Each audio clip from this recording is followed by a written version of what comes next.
మేడ్చల్ జిల్లా దుండిగల్ పరిధిలో మహిళ హత్య కేసును పోలీసులు ఛేదించారు. బాన్సువాడ నుంచి వచ్చిన ఆర్టీసీ బస్సులో ఇద్దరు మహిళలు వచ్చినట్లు తెలుసుకున్న పోలీసులు బాన్సువాడ డిపోలో సీసీ ఫుటేజ్, జీరో టికెట్ వంటి అంశాలు పరిగణలోకి తీసుకుని విచారణ జరిపారు. మృతురాలిని బాన్సువాడకు చెందిన అంజమ్మగా గుర్తించారు. అంజమ్మపై ఉన్న నగలను దోచుకునేందుకు పథకం ప్రకారం హత్య చేసినట్టుగా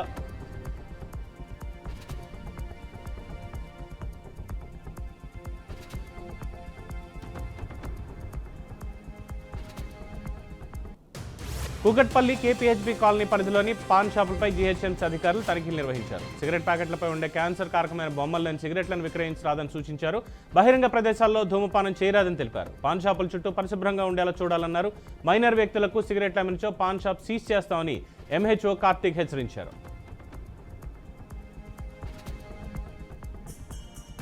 బీజేపీ పేదల పక్షాన ఉండి అందరికీ న్యాయం చేస్తుందని మల్కాజ్గిరి పార్లమెంట్ సభ్యులు ఈటెల రాజేందర్ అన్నారు. జవహర్ నగర్లో ముదిరాజ్ సంఘం అధ్యక్షుడు సోమ నరసింహరావు ఆధ్వర్యంలో ముదిరాజ్ సంఘం నేతలు ఆయన్ని సన్మానించారు. జవహర్ నగర్ ముదిరాజ్ భవన నిర్మాణానికి ఎంపీ నిధుల నుంచి 50 లక్షలు ఇవ్వనున్నట్లు ఈటెల తెలిపారు. మొదటి విడతగా నిధులు మంజూరు చేసిన ఆయన రెండో విడత మిగతా నిధులు విడుదల చేయనున్నట్లు తెలిపారు.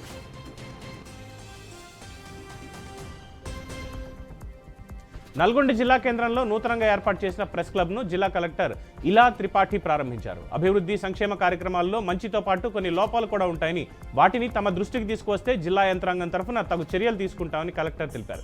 మీడియా ప్రతినిధులకు సంబంధించిన సమస్యలను సానుకూలంగా పరిష్కరించేందుకు కృషి చేస్తామన్నారు. మహారాష్ట్రలో కాంగ్రెస్ ఓటమికి తెలంగాణ, కర్ణాటక ప్రభుత్వాల వైఫల్యాలే కారణమని కేంద్ర మంత్రి బండి సంజయ్ ఆరోపించారు. సీఎం రేవంత్ రెడ్డి మహారాష్ట్రకు 10 సార్లు వెళ్లి ప్రచారం చేశారని, ఆయన ప్రచారం చేసిన చోట కాంగ్రెస్ ఓడిపోయిందన్నారు. మహారాష్ట్ర ఎన్నికల కోసం తెలంగాణ, కర్ణాటకల నుంచి కాంగ్రెస్ డబ్బులు పంపించిందని, అయినప్పటికీ గెలవలేదని బండి సంజయ్ ఎద్దేవా చేశారు.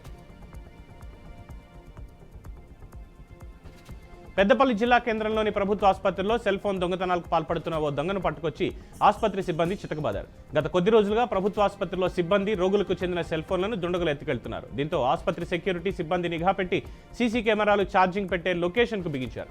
ఓ వ్యక్తి చోరీకి పాల్పడిన దృశ్యాలు సీసీ కెమెరాల్లో రికార్డయ్యాయి. దొంగను గుర్తించిన సెక్యూరిటీ సిబ్బంది అతన్ని పోలీసులకు అప్పగించారు. అతనిపై కేసు నమోదు చేసిన పోలీసులు గతంలో పోయిన ఫోన్ల గురించి ఆరా తీస్తున్నారు. నిర్మల్ జిల్లాలో మాదక ద్రవ్యాలపై పోలీసులు ఉక్కుపాదం మోపుతున్నారు. నిర్మల్లోని వైఎస్ఆర్ కాలనీలో జాగిలాలతో పోలీసులు తనిఖీ చేపట్టారు. జిల్లాలో మాదక ద్రవ్యాల అక్రమ రవాణాపై స్పెషల్ డ్రైవ్లు, జాగిలాలతో తనిఖీలు చేపడుతున్నట్లు డీఎస్పీ గంగారెడ్డి తెలిపారు. గంజాయి, డ్రగ్స్ సేవించడం, రవాణా చేసేవారిపై కేసులు నమోదు చేస్తామని హెచ్చరించారు. ఎవరైనా గంజాయి పంట సాగు చేస్తే తమ దృష్టికి తీసుకురావాలని సూచించారు. నిర్మల్ జిల్లా భైంసా మండలం ఇలేగాం గ్రామంలో కుక్కల దాడిలో 24 గొర్రెపిల్లలు మృతి చెందాయి. గజ్జారాం, సాయిలు అనే రైతులకు చెందిన గొర్రెలు రోజులుగా గొర్రెల పాకలో ఉంచగా కుక్కలు దాడి చేసి చంపేసినట్లు బాధితులు తెలిపారు. దాదాపు ₹1,00,000 వరకు నష్టం జరిగిందని రైతులు వాపోయారు. ప్రభుత్వం తమను ఆదుకోవాలని బాధితులు కోరుతున్నారు.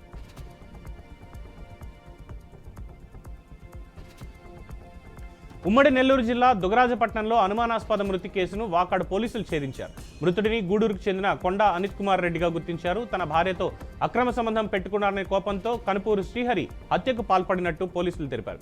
శ్రీహరితో పాటు మరో 4గురిని అరెస్ట్ చేసి రిమాండ్కు తరలించినట్టు పోలీసులు తెలిపారు. విజయనగరం జిల్లా నుంచి తుని పట్టణానికి అక్రమంగా గోవులను తరలిస్తున్న 2 బొలెరో వాహనాలను స్వాధీనం చేసుకున్నట్లు నక్కపల్లి ఎస్ఐ సన్నిబాబు తెలిపారు. ముందుగా అందిన సమాచారం మేరకు నక్కపల్లి మండలం వేంపాడు టోల్ ప్లాజా వద్ద వాహనాలను ఆపి తనిఖీ చేయగా 46 పశువులు రవాణా చేస్తున్నట్టు గుర్తించామన్నారు. వాహనాల డ్రైవర్లు 2తో పాటు గోవుల రవాణాలో ప్రమేయం ఉన్న మరో 3పై కేసు నమోదు చేసినట్లు ఎస్ఐ సన్నిబాబు తెలిపారు. భద్రాద్రి కొత్తగూడెం జిల్లా అశ్వారావుపేటలో ప్రజా సమస్యలు తెలుసుకోవడానికి హలో శుభోదయం కార్యక్రమాన్ని ఎమ్మెల్యే జారే ఆదినారాయణ చేపట్టారు. తెల్లవారుజాము నుంచే ఇంటింటికి వెళ్లి సంక్షేమ పథకాలు అందుతున్నాయా లేదా అని అడిగి తెలుసుకున్నారు. సీసీ రోడ్లు, డ్రైనేజీలు కావాలని స్థానికులు అడగడంతో త్వరలోనే సమస్యలు పరిష్కరిస్తామన్నారు. మౌలిక వసతుల విషయంలో తగు చర్యలు తీసుకుంటాయని హామీ ఇచ్చారు. ఎన్నికల సమయంలో ఇచ్చిన 6 గ్యారంటీల హామీకి కట్టుబడి ఉన్నామన్నారు. 6 గ్యారంటీలు లబ్ధిదారులకు పారదర్శకంగా అందిస్తామని, నియోజకవర్గంలో ప్రజలకు ఏ సమస్యలున్నా నేరుగా తనని కలవచ్చని తెలిపారు.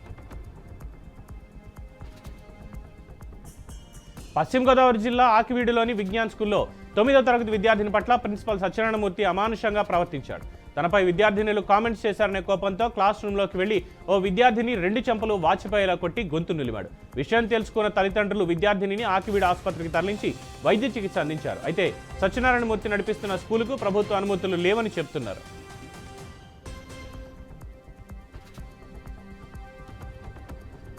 ఆదిలాబాద్ జిల్లాలో రోజు రోజుకు చలి తీవ్రత పెరుగుతోంది.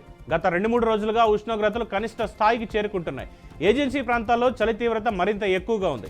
బోధ్ మండలం పొచ్చరలో 11.2 డిగ్రీలు, నేరేడిగొండ 11.5, బేల 11.6, భీంపూర్ మండలం అర్లీ టీలో 12.1, ఆదిలాబాద్ రూరల్ పిప్పల్ దరి 12.2 డిగ్రీల కనిష్ట ఉష్ణోగ్రతలు నమోదయ్యాయి. రానున్న రోజుల్లో చలి తీవ్రత మరింత పెరిగే అవకాశం ఉందని వాతావరణ శాఖ తెలిపింది.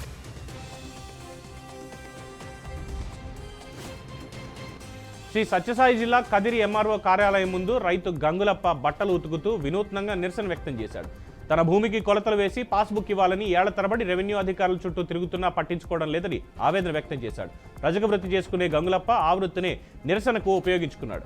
రెవెన్యూ అధికారులు డబ్బులు అడుగుతున్నారని గంగులప్ప ఆరోపిస్తున్నాడు. తహసీల్దార్ కార్యాలయం ముందు చెట్టుకు తాడు కట్టి బట్టలు నారేశాడు. తనకు న్యాయం జరిగే వరకు కదిలే ప్రసక్తి లేదంటూ నిరసన వ్యక్తం చేశాడు. సత్యసాయి జిల్లా ముదుగుబ్బలో పంచాయతీ కార్మికులు సిఐటియు ఆధ్వర్యంలో సమ్మెకు దిగారు. పంచాయతీ కార్మికులకు కనీస వేతనం 26,000 రూపాయలు అందించాలని, కార్మికులను ప్రభుత్వ ఉద్యోగులుగా గుర్తించాలని, పీఎఫ్, ఈఎస్ఐ సౌకర్యం కల్పించాలని డిమాండ్ చేశారు. కూటమి ప్రభుత్వం ఎన్నికలకు ముందు హామీ ఇచ్చిన హామీలన్నీ నెరవేర్చాలని కోరారు. మండలంలో ఎటు చూసినా చెత్త పేరుకుపోయి దుర్వాసన వస్తోందని స్థానికులు మండిపడుతున్నారు.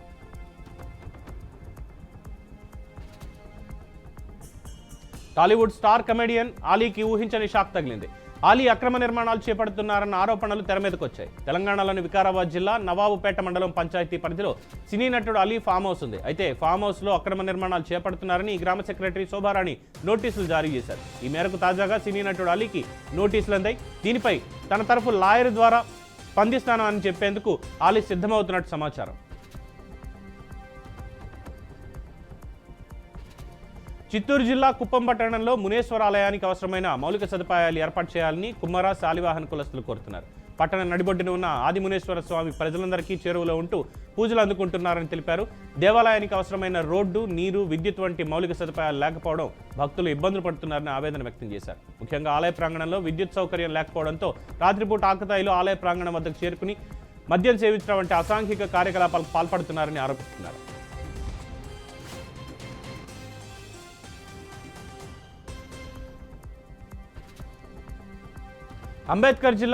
అంబేద్కర్ కోనసీమ జిల్లా అమలాపురంలోని శ్రీ చైతన్య స్కూల్లో రోడ్డు భద్రతపై అవగాహన కార్యక్రమం నిర్వహించారు. ముఖ్య అతిథిగా సీఐ వీరబాబు హాజరయ్యారు.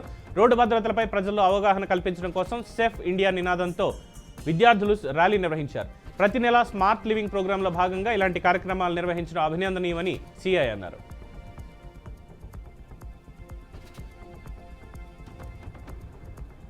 తెలంగాణ రాష్ట్ర వెనుకబడిన తరగతుల కమిషన్ నిర్వహించిన బహిరంగ విచారణలో స్వీకరించిన వినతులను ప్రభుత్వానికి నివేదించనున్నట్లు రాష్ట్ర BC commission chairman Gopisetty Niranjan అన్నారు.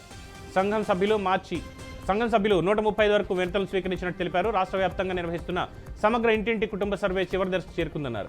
జంట నగరాలు తప్ప మిగతా జిల్లాల్లో 85 నుండి 90% సర్వే పూర్తయిందని ఆయన వెల్లడించారు. నెల్లూరు జిల్లా బుచ్చిరెడ్డిపాలెం పట్టణంలో సచివాలయంలో ఖాళీగా దర్శనమిస్తోంది. సచివాలయంలో సిబ్బంది ఎవరూ లేకపోవడంతో ప్రజలు పనిపై వెళ్లి వెనక్కి తిరగాల్సిన పరిస్థితి నెలకొంది. ఇటీవల ప్రభుత్వం సర్వే చేపట్టమని ఆదేశాలు జారీ చేసిన విషయం తెలిసిందే. అయితే సచివాలయంలో కనీసం ఒక్క అధికారి కూడా లేకుండా అందరూ వెళ్లిపోవడం ఏమిటని ప్రజలు ప్రశ్నిస్తున్నారు. దీనిపై ఉన్నతాధికారులు ప్రత్యేక దృష్టి సారించి సచివాలయంలో సిబ్బంది అందుబాటులో ఉండేలా చర్యలు తీసుకోవాలని కోరుతున్నారు.